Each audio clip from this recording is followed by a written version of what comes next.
Voilà, c'était ici.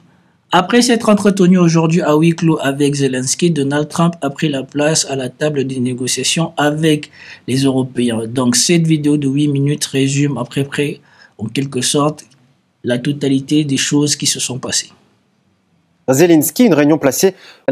Antoine, merci d'être avec nous. Alors, on vient de l'entendre maintenant, c'est autour de la réunion entre Donald Trump et les dirigeants européens, avec la présence aussi de Volodymyr Zelensky. Oui, toujours. Et d'ailleurs, je vous propose de revenir de façon chronologique sur ce qui s'est passé dans la soirée, à commencer par cette rencontre bilatérale entre Donald Trump et Volodymyr Zelensky, une réunion placée, on peut le dire, sous le signe de la courtoisie. Les échanges ont été courtois, affables.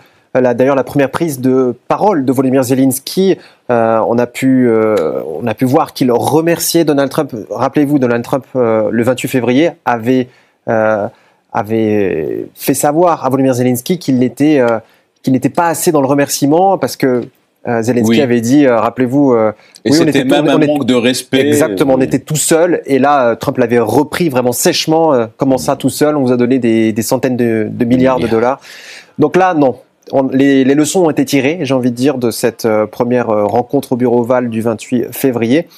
Et donc, on a eu un Volodymyr Zelensky extrêmement prudent, obséquieux, donc qui a véritablement tiré ses leçons. Il a d'ailleurs littéralement hoché la tête à tout ce que pouvait dire Donald Trump pendant cette rencontre. Donald Trump qui a justement fait savoir que...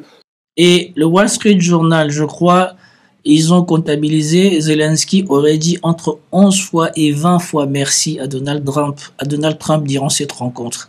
Tout à l'heure, quand on va finir cette vidéo, je vous dirai exactement le nombre de fois qu'il a fait ça. Toutes les parties à ce conflit, donc les Ukrainiens, mais aussi les Russes, et donc la partie américaine également, eh bien, ne souhaitent qu'une chose, qu'ils prennent fin. Écoutez, la guerre va finir. Je ne peux pas vous dire quand elle finira. Mais la guerre va finir, et ce monsieur veut qu'elle finisse. Vladimir Poutine veut qu'elle finisse. Je pense que le monde entier en a assez, et nous allons y mettre fin. Autre déclaration importante, c'est aujourd'hui il y aura soit un accord, soit pas d'accord, mais s'il n'y a pas d'accord, alors c'est la fin de l'aide américaine à l'Ukraine. C'est ce qui a été dit, mais une fin de l'aide américaine sous sa forme actuelle, ou plutôt sous la forme qui est en vigueur depuis ces presque 3 ans et demi.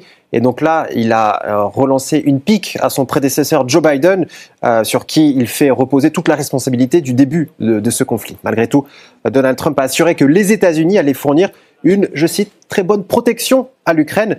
On peut penser justement à ce moment-là aux garanties de sécurité voulues par Kiev. Si l'on revient en arrière bien avant le président Poutine, ils ont toujours dit qu'ils ne laisseraient jamais l'Ukraine rejoindre l'OTAN. C'était donc la déclaration de l'époque. Nous n'en avons pas encore parlé, mais nous allons le faire aujourd'hui. Mais nous leur offrirons une très bonne protection, une très bonne sécurité. Et ceux qui nous attendent, je pense qu'ils pensent la même chose. Ils veulent donner un coup de main. Donald Trump s'est également adressé à son électorat. Vous savez, il y a les midterms qui vont bientôt...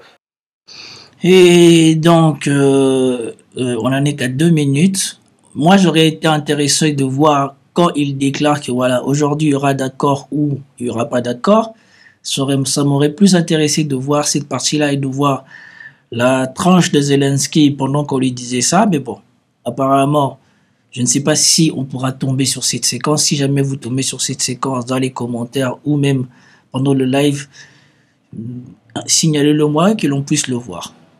Faire campagne et à la réponse à certaines questions, notamment au moment de savoir si Washington allait continuer à fournir des armements à l'Ukraine. Donald Trump a dit que non. Les seuls armements qu'ils allaient continuer à fournir seraient les seuls qui seraient payés par l'OTAN et notamment par les Européens. À noter aussi que la question des élections en Ukraine a été soulevée au détour d'une question d'un journaliste. Volodymyr Zelensky a fait savoir que, donc, rappelez-vous, ces élections qui n'ont pas pu avoir lieu au printemps de l'année dernière, car repoussées par les autorités ukrainiennes invoquant la loi martiale, le conflit. Et donc, il a fait savoir que des élections pourraient avoir lieu à partir du moment où un cessez-le-feu serait conclu. Mais on le sait bien, le cessez-le-feu, d'ailleurs Donald Trump l'a évoqué, ce n'est pas véritablement la priorité des États-Unis. Je ne pense pas que vous ayez besoin d'un cessez-le-feu. Si vous regardez les 6 accords que j'ai conclus cette année, tous ces pays étaient en guerre. Je n'ai conclu aucun cessez-le-feu. Et je sais que ce serait peut-être une bonne chose d'avoir un cessez-le-feu. Mais je comprends aussi, stratégiquement, Pourquoi un pays ou l'autre n'en voudrait pas? Il y a un cessez-le-feu et ils se reconstruisent sans cesse. Et vous savez, peut-être qu'ils n'en veulent pas. Mais si vous regardez les 6 guerres que nous avons terminées, les guerres à long terme, les longues guerres, je n'ai conclu aucun cessez-le-feu. Et donc voilà, ça c'était pour contredire le narratif d'Emmanuel Macron, des Européens et de lui-même Zelensky, comme quoi on ne peut pas organiser les élections dans les territoires ukrainiens non revendiqués par la Russie. Parce qu'on sait que s'il y a bien un conflit où on a le minimum de civils qui sont visés, c'est en Ukraine. Donc s'il y a bien un endroit en crise où on peut faire des élections, c'est plus en Ukraine qu'ailleurs. Et dans tous les autres endroits, malgré la crise, on a fait des élections. Parce que Zelensky, lui, toujours se réfère à ça. Il voudrait un cessez-le-feu pour organiser les élections. Alors Macron, lui, il accepte carrément qu'on n'ait plus à parler d'élections en Ukraine tant qu'il y a la guerre. Et là, Trump vous dit que non. Dans les différents endroits où on a conclu la paix, ce sont des endroits qui sont en conflit depuis longtemps et là-bas, il y a des élections. Et il va même plus loin et on verra ça plus tard. Ils lui disent, donc ça veut dire quoi? Vous dirigez un pays, dès que ça va en guerre, ça, il n'y a plus d'élections? Là, on peut dire que ça va un petit peu dans le sens de la Russie, car on le sait, hein, la position de la Russie, c'est pas de cesser le feu, on veut construire une paix qui soit globale, durable. Et vraiment une nouvelle architecture de la sécurité européenne. C'est vraiment la position de la Russie depuis des mois, des années. Et là, on entend un petit peu l'écho avec cette déclaration de Donald Trump, qui a justement fait savoir qu'il allait appeler Vladimir Poutine à l'issue de cette journée de la réunion avec Volodymyr Zelensky, mais aussi avec tous les partenaires européens qui a suivi cette réunion bilatérale.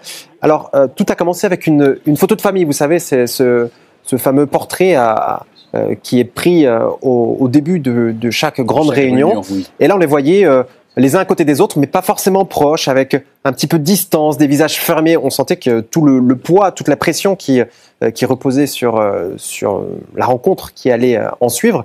Et donc justement, cette rencontre, c'était autour d'une grande table et on voyait vraiment un Donald Trump qui distribuait la parole à l'un puis à l'autre. On aurait dit comme un maître qui fait sa classe et qui donne la parole aux élèves qui étaient tous très disciplinés. Ça, il faut bien le dire. Et Medvedev, il est revenu sur ça. Il a terminé les Européens en disant que voilà, après avoir essayé d'être contre Trump, maintenant ils sont tous là à lui cirer les pompes. Mais de toute manière, ce qui compte pour lui, c'est de voir qu'est-ce que Zelensky va dire une fois qu'il va retourner dans son pays. Parce que oui, Zelensky peut peut faire les courbettes quand il est aux États-Unis pour éviter que il ne vexe Trump et que ce qui s'est passé la dernière fois ne se passe encore. Mais concrètement, du côté des Russes et surtout du côté de lui, Medvedev, il attend de voir qu'est-ce que Zelensky va dire quand il va retourner en Ukraine. Chacun son tour. En fait, c'est un exercice un petit peu de funambule, car on les voyait tous prendre beaucoup de précautions de la façon dont ils s'adressaient à Donald Trump. Mais prudence. Beaucoup de prudence, tout comme Volodymyr Zelensky. C'était vraiment le plan, hein, j'ai l'impression, pour toutes les personnes qui sont exprimées face au président américain.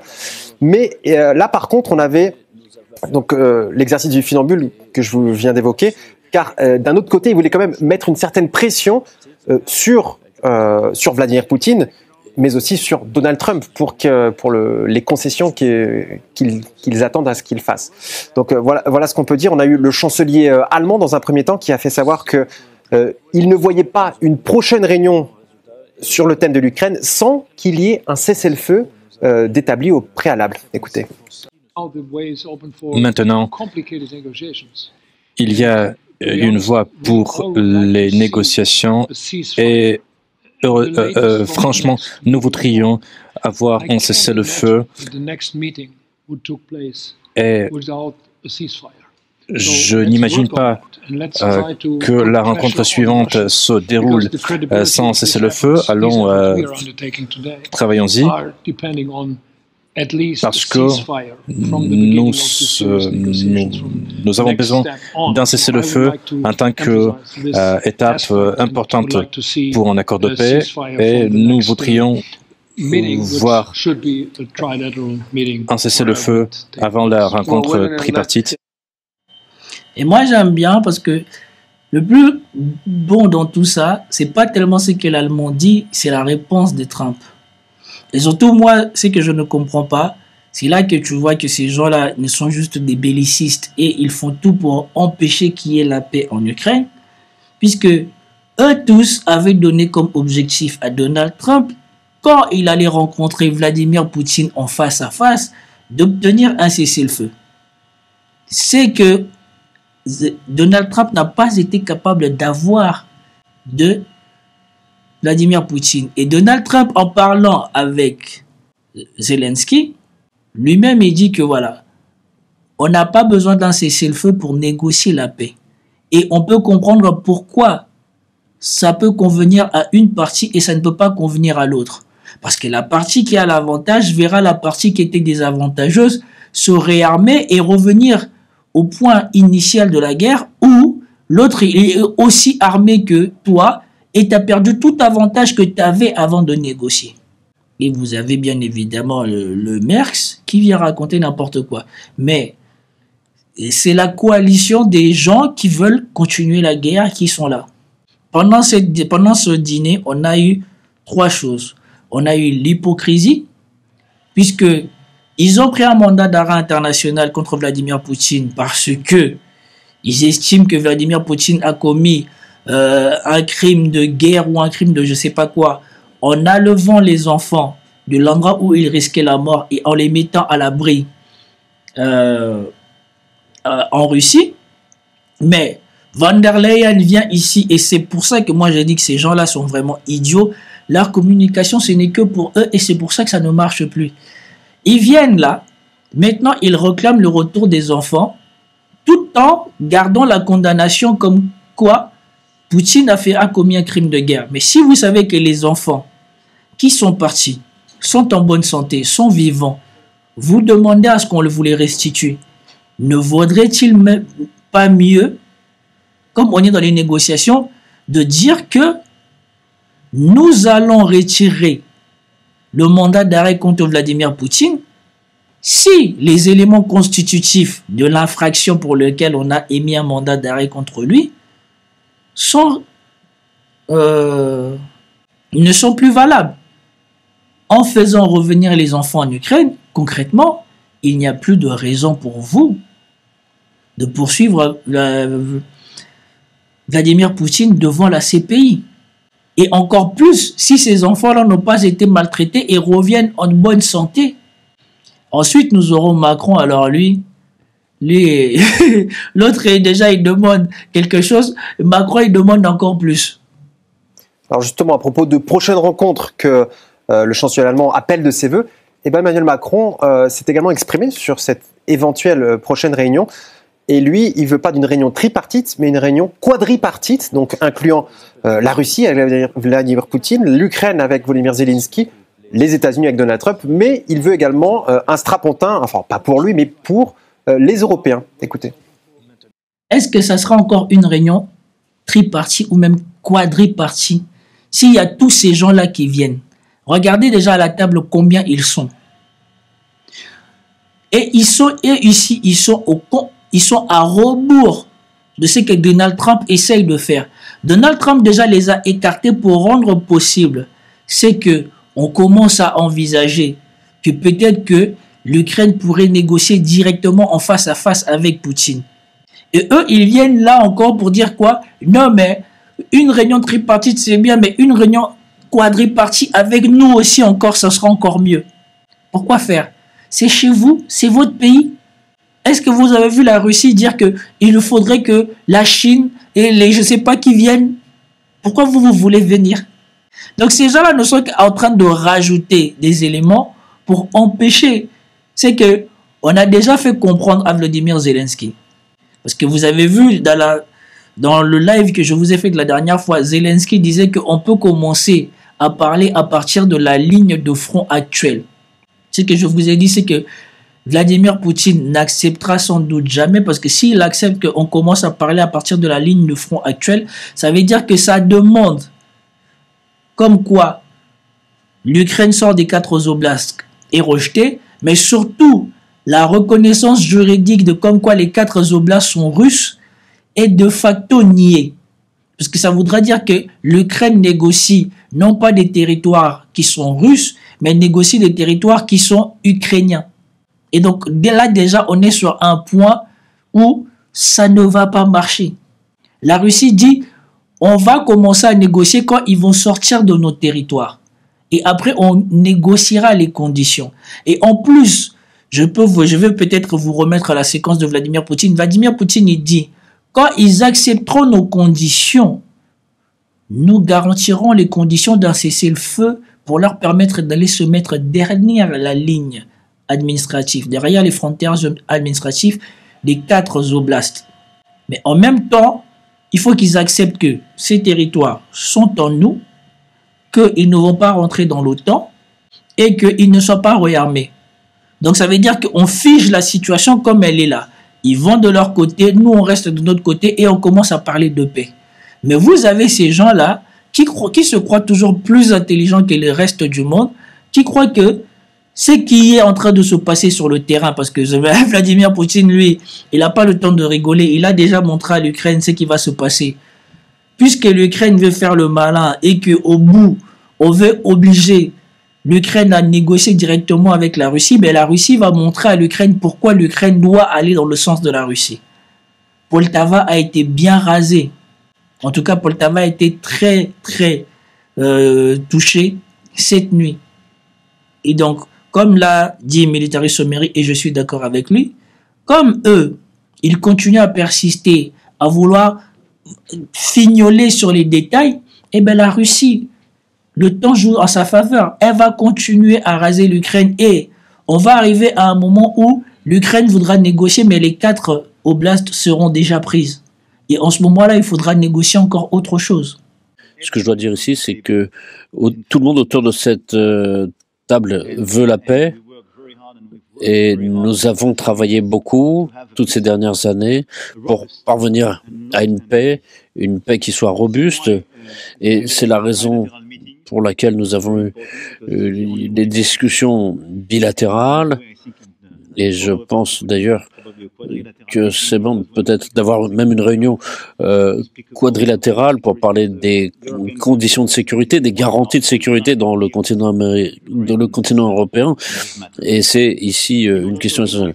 Et pour organiser la réunion déjà trilatérale, nous avons besoin d'arrêter tous ces massacres, c'est une nécessité, et nous soutenons tous cette idée. Alors que ce soit... Et moi, ce qui me dérange encore plus, c'est de voir tous ces faux culs attablés autour d'Emmanuel Macron dans le conflit où on évite le plus de massacres. Parce que le conflit où on n'évite même pas jamais le massacre, on ne les voit pas s'attabler comme ça pour parler. On ne les voit pas s'attabler comme ça pour dire à Netanyahou, viens ici, là, on va négocier avec toi. Nous, l'Europe, on va négocier avec toi. On ne les voit jamais. Par contre, pour aller se mêler des affaires de la Russie et de l'Ukraine, c'est les premiers.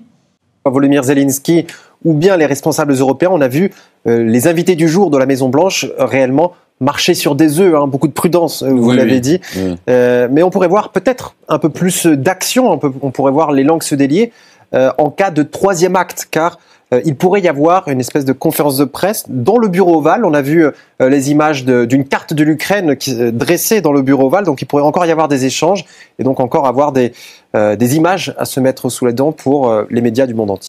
Bon, la carte de l'Ukraine en question, je l'ai. Je l'ai photographié tout à l'heure. Bon, je le mettrai dans le montage. Je l'ai et je le montrerai à ce moment-ci du montage. En tout cas, en résumé, vous avez les choses qui se sont passées. Et maintenant, nous allons compléter tout ce qui vient d'être dit là avec les différents tweets que j'ai relevés pour étayer, étoffer tout ce que j'ai à dire.